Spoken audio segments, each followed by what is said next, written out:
Hello student, Netaji Subhash মহাবিদ্যালয়ের department of সোশিওলজির learning প্ল্যাটফর্মে তোমাদের সকলকে ওয়েলকাম জানাচ্ছি।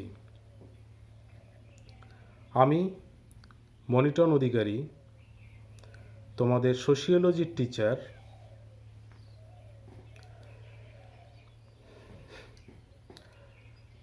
সোশিওলজির DSC 1 first semester, DSC 1 and 2 first semester স্টুডেন্টদের যে সিলেবাসটি আছে সেই সিলেবাসটি আমরা দুজন টিচার ভাগ করে নিয়েছি। যে টপিকগুলো আমি আলোচনা করব এবং অন্য আরেকজন স্যার আছেন, তিনি যে টপিকগুলো নিয়ে আলোচনা করবেন সেগুলি তোমাদের হোয়াটসঅ্যাপ গ্রুপে দিয়ে দিব। প্রথমত বলি যে সোশিওলজির ডিএসসি 1 এবং 2 যে রিডিউস সিলেবাসটি ওয়েবসাইটে দেওয়া আছে সেটি তোমরা ডাউনলোড করে নেবে। আর আমরা যে টপিকগুলো নিয়ে লেকচার দিব বা তোমাদের সঙ্গে আলোচনা করব সেগুলো আমি হোয়াটসঅ্যাপে দিয়ে দিব, সেটা ফলো করবে। যাই হোক, এই ছিল আমাদের মোটামুটি একটা ইন্ট্রোডাকশনের পার্ট। আজকে এই লেকচারটিতে আমি যে টপিকটি নিয়ে আলোচনা করব সেটি হচ্ছে জনসম্প্রদায়, যেটিকে ইংরাজিতে কমিউনিটি বলা হয়। এই জনসম্প্রদায়ের ধারণা সম্পর্কে আলোচনা করব এবং তার সঙ্গে এই জনসম্প্রদায়ের উপাদান বা এর গুরুত্বপূর্ণ বৈশিষ্ট্যগুলি কী আছে সেই সম্পর্কে আমরা আলোচনা করব। তো দেখে নেওয়া যাক এই জনসম্প্রদায় কী এবং এই জনসম্প্রদায়ের গুরুত্বপূর্ণ বৈশিষ্ট্যগুলি কী।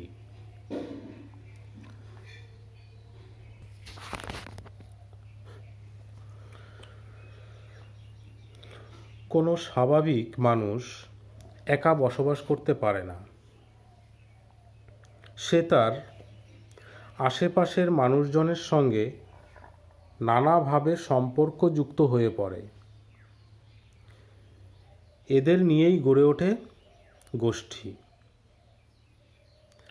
মানব সমাজে অনেক গোষ্ঠী দেখা যায়, আবার প্রত্যেকে কিন্তু সকল গোষ্ঠীর সদস্য হয় না বা হতে পারে না। তবে যারা তার পাশে এবং একটি নির্দিষ্ট অঞ্চলে বসবাস করে তাদের সঙ্গে ব্যক্তি মানুষের গভীর সংযোগ সম্পর্ক গড়ে ওঠে। এই সম্পর্কগুলি জনসম্প্রদায় তৈরি করে। যদিও এভাবে বলা যেতে পারে, যখন কিছু সংখ্যক মানুষ নির্দিষ্ট একটি অঞ্চলে দীর্ঘকাল যাবৎ বসবাস করতে থাকলে তাদের মধ্যে অভিন্ন চিন্তাভাবনা, সামাজিক বিষয়াদিতে অভিন্নতা, ঐতিহ্যগত অভিন্নতাবোধ, নিজেদের মধ্যে গভীর সংহতিবোধ প্রভৃতি দেখা দেয়।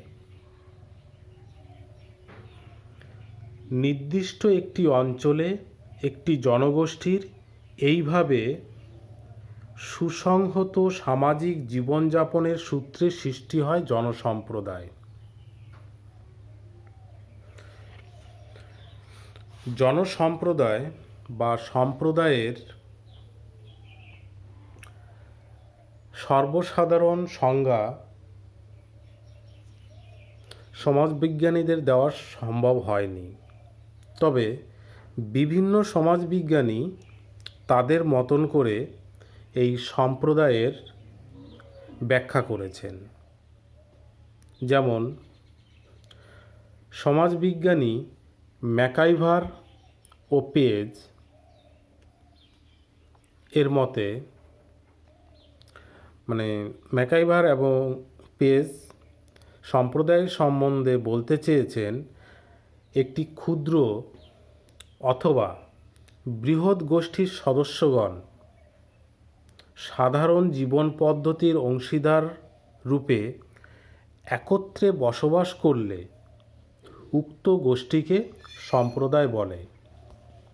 অর্থাৎ ম্যাকাইভার এবং পেজের মতে বলতে চেয়েছে যে যখন একটি ক্ষুদ্র অথবা বৃহৎ গোষ্ঠীর সদস্যগণ, কোনো একটি ক্ষুদ্র গোষ্ঠী অথবা বৃহৎ গোষ্ঠীর সদস্যগণ সাধারণ জীবন পদ্ধতির অংশীদার রূপে, সাধারণ জীবন পদ্ধতি মানে দৈনন্দিন জীবনে যেসব বিষয়গুলি ঘটে, তো তার অংশীদার রূপে যখন একত্রে বসবাস করে তখন সেই গোষ্ঠীকে কিন্তু সম্প্রদায় বলা হয়।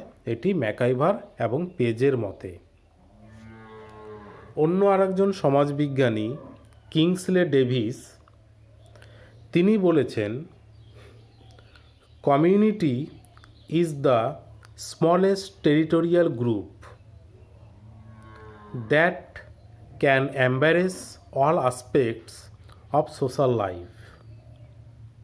অর্থাৎ সম্প্রদায় বলতে একটি স্বয়ংসম্পূর্ণ আঞ্চলিক গোষ্ঠীকে বোঝায়। এই জনসম্প্রদায়ের ধারণার মধ্যে দুটি দিক বিশেষভাবে গুরুত্বপূর্ণ। নাম্বার 1 অঞ্চল এবং নাম্বার 2 সমষ্টিগত মানসিকতা। একটি নির্দিষ্ট অঞ্চলে বসবাসের ফলে একটি জনগোষ্ঠীর মধ্যে ঐক্যবোধ গড়ে ওঠে এবং গোষ্ঠী চেতনার আবির্ভাব ঘটে। অন্যান্য অঞ্চলের অধিবাসীদের থেকে পৃথকীকরণের জন্য স্বাতন্ত্র্যবোধ গড়ে ওঠে। এইভাবে সমাজ বিকাশের প্রাথমিক স্তরে বিভিন্ন সম্প্রদায় পরিলক্ষিত হয়। অভিন্ন অঞ্চলে বসবাসের দরুন সম্প্রদায় বা জনগোষ্ঠীর মধ্যে একই জীবনধারা, পদ্ধতি, আচার আচরণ দেখা যায়। সম্প্রদায় সমাজ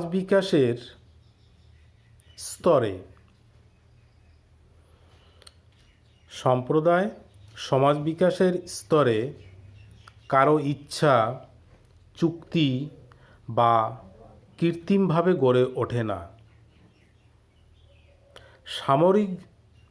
সামগ্রিক জীবনযাপনের উদ্দেশ্যে স্বাভাবিকভাবে গড়ে ওঠে।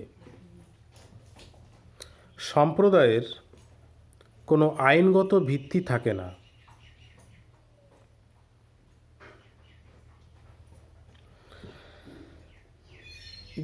সম্প্রদায়ের উদাহরণ হিসাবে বলা যেতে পারে, যেমন উপজাতি গোষ্ঠীকে সম্প্রদায় বলা যায়।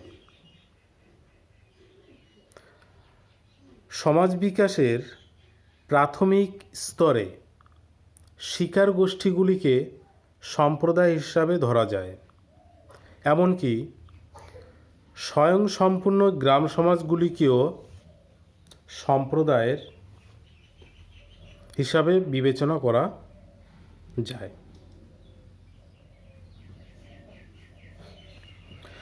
আরেকজন সমাজবিজ্ঞানী রবার্ট রেডফিল্ড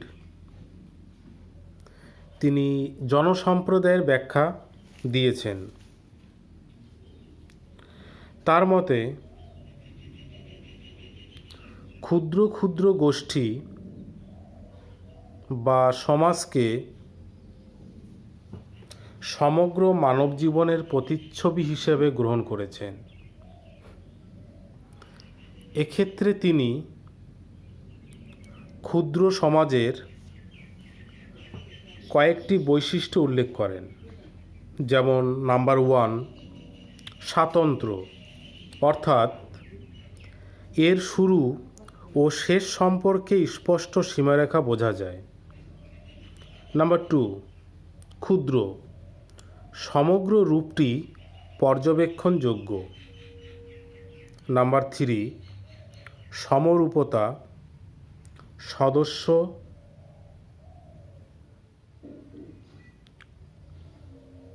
বা ব্যক্তির আচার আচরণ ও মানসিকতার মধ্যে সাদৃশ্য। নাম্বার 4, স্বয়ংসম্পূর্ণতা। স্বয়ংসম্পূর্ণতা এই অর্থে জন্ম থেকে মৃত্যু পর্যন্ত জনগণের সমস্ত প্রয়োজন পূরণে সক্ষম।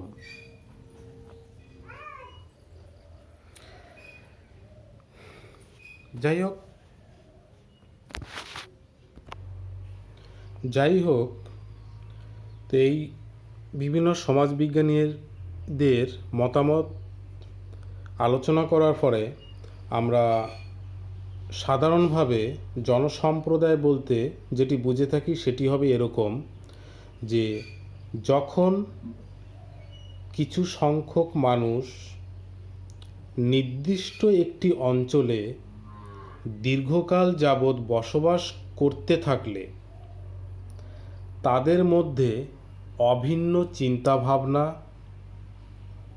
সামাজিক বিষয়ে অভিন্নতা, ঐতিহ্যগত অভিন্নতাবোধ এবং নিজেদের মধ্যে গভীর সংহতিবোধ প্রভৃতি দেখা গেলে তখন সেই সামাজিক গোষ্ঠীকে আমরা জনসম্প্রদায় হিসাবে ব্যাখ্যা করতে পারি। নেক্সট আমরা জনসম্প্রদায়ের গুরুত্বপূর্ণ বৈশিষ্ট্যগুলি নিয়ে আলোচনা করব।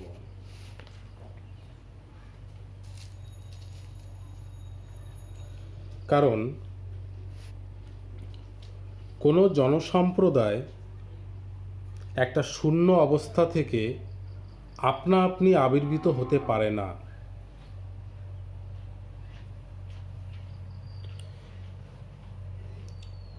কতগুলি মূল উপাদান এক্ষেত্রে দেখা যায়।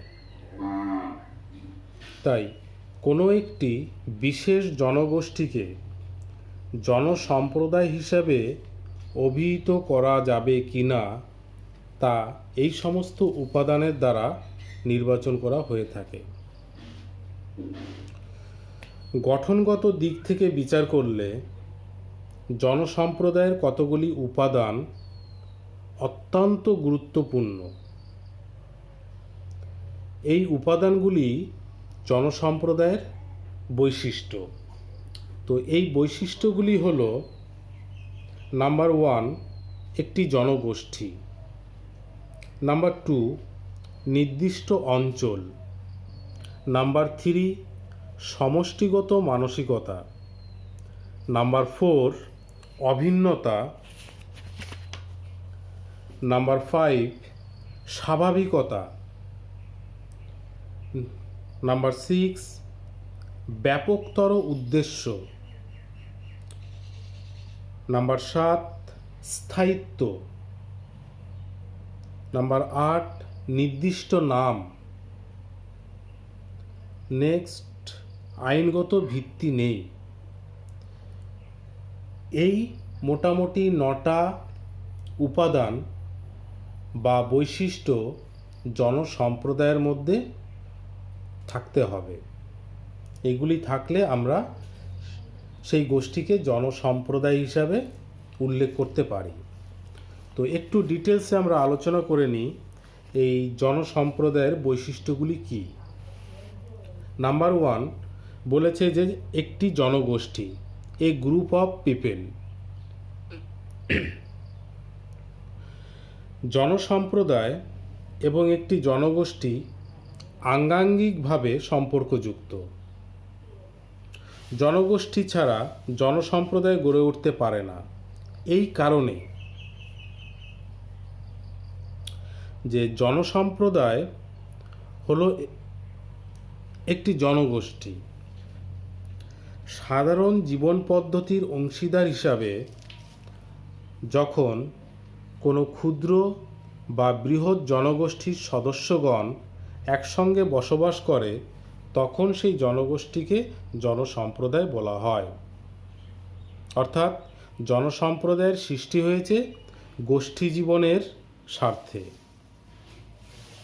আমরা কোনো জনগোষ্ঠী ছাড়া গোষ্ঠী জীবনের কথা ভাবতে পারি না। এটি আমরা সংজ্ঞা হিসাবে আলোচনা করেছি। তাই এখানেও একটি জনগোষ্ঠীর মৌলিক উপাদান মানে জনসম্প্রদায়ের একটি বৈশিষ্ট্য হিসাবে একটি জনগোষ্ঠী উল্লেখ করেছি। তো স্বাভাবিকভাবে কোনো জনসম্প্রদায় তৈরি হতে গেলে একটি জনগোষ্ঠী হতে হবে। নাম্বার 2, নির্দিষ্ট অঞ্চল। জনসম্প্রদায় গড়ে ওঠে এক একটি নির্দিষ্ট অঞ্চলকে কেন্দ্র করে।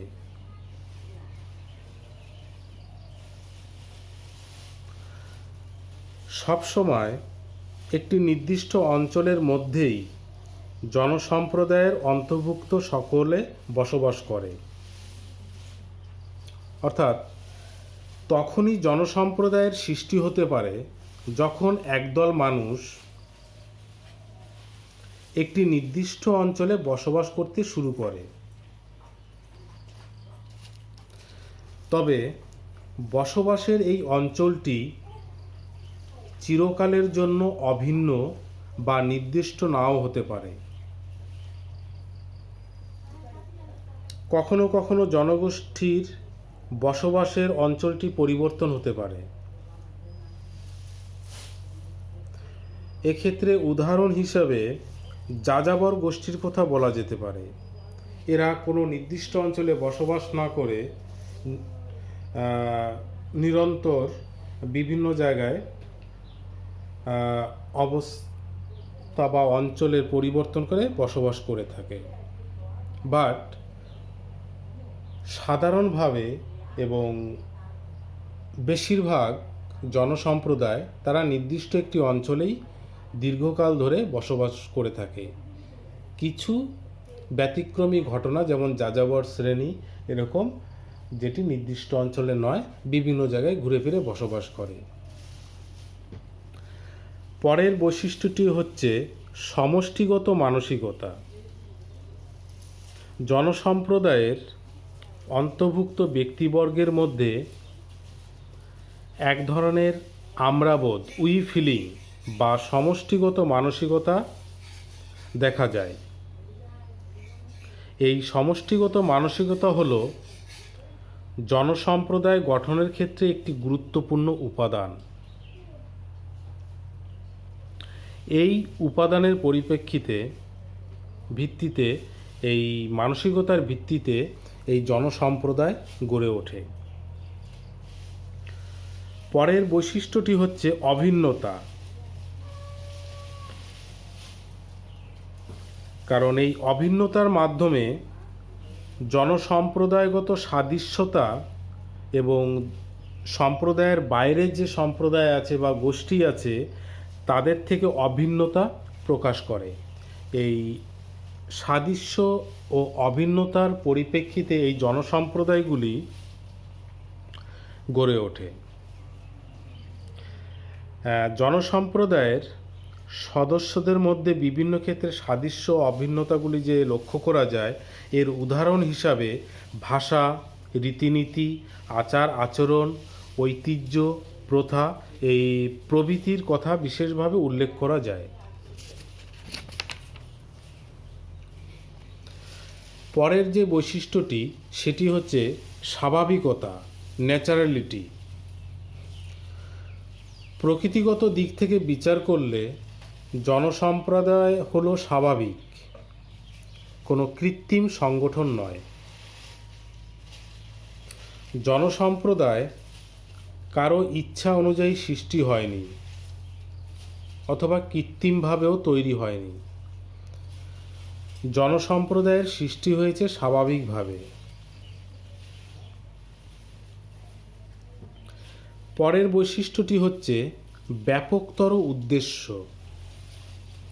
অর্থাৎ একটি সম্প্রদায় বা জনসম্প্রদায় কতগুলি উদ্দেশ্য নিয়ে গড়ে উঠেছে। এই জনসম্প্রদায়ের উদ্দেশ্য বহু, বিভিন্ন এবং ব্যাপক। জনসম্প্রদায়ের সদস্যরা বিশেষ কোনো উদ্দেশ্য চরিতার্থ করার জন্য জনসম্প্রদায়ের মধ্যে সংঘবদ্ধ হন না। জনসম্প্রদায়ের মধ্যে জীবনের সামগ্রিক প্রয়োজনের বিভিন্ন প্রতিশ্রুতিগুলি পেয়ে থাকে। তো যাই হোক, এই জনসম্প্রদায়ের একটি বড় বৈশিষ্ট্য হচ্ছে ব্যাপক উদ্দেশ্য। পরের বৈশিষ্ট্যটি হল স্থায়িত্ব, পার্মানেন্সি। অর্থাৎ জনসম্প্রদায়ের একটি অন্যতম উপাদান বা বৈশিষ্ট্য হল স্থায়িত্ব। যেমন ভিড়, ক্রাউড, এর মধ্যে কোনো স্বল্পস্থায়ী জনগোষ্ঠীকে জনসম্প্রদায়ের নামেও বলা যায় না, কারণ জনসম্প্রদায় এই ধারণাটির মধ্যে লুকিয়ে আছে একটি নির্দিষ্ট অঞ্চলে স্থায়ী জীবনযাপন ধারার বা স্থায়ী জীবনযাপন ধারা, যেটি আমরা সম্প্রদায়ের সংজ্ঞা আলোচনা করতে গিয়ে দেখেছি। তাহলে জনসম্প্রদায় হচ্ছে একটি নির্দিষ্ট অঞ্চলে স্থায়ী জীবনধারার